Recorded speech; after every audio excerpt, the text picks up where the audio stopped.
మన శివాజీ గారు ఏదో court movie super duper hit అయిన ఆనందంలో దాని సక్సెస్ మీట్ లో స్టేజ్ మీద కూర్చొని మాట్లాడుతుంటే దాన్ని మన మెంబర్స్ ఎంత దారుణంగా చేశారో తెలుసా. అది చూసిన తర్వాత నాకు ఒకటే అనిపించింది, రే అక్కడ ఎలా పెట్టారా అని. నేను చూసింది మీకు కూడా చూపిస్తున్నాను, చూడండి పైన ఉంది. దీని ఎక్క రావటం లేదు, ఇంకా రావట్లేదని నరకం చూశాను. నిజం చెప్తున్నాను, నేను నరకం చూశాను. ఇప్పుడు దానికి కింద కామెంట్స్ కొన్ని ఆనిముత్యాలు ఉన్నాయి, చదువుతాను. రే ఈ రీల్ బాత్రూమ్ లో ఉంటే రాకపోతే రీల్స్ చూస్తుంటే వచ్చిందిరా అంట. ఓడి అమ్మ ఏం టైమింగ్ రా, నేను కూడా బాత్రూమ్ లో కూర్చొని చూస్తున్నానంట ఆడేవడం.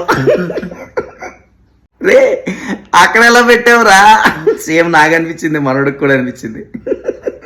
దీని అక్క నేను కూడా ఇదే సిచ్యువేషన్ లో ఈ వీడియో చూస్తున్నాను. నమస్కారం. ఈ రీల్ గాని మంగపతి చూసాడనుకో మీకు చెక్కేస్తాడు.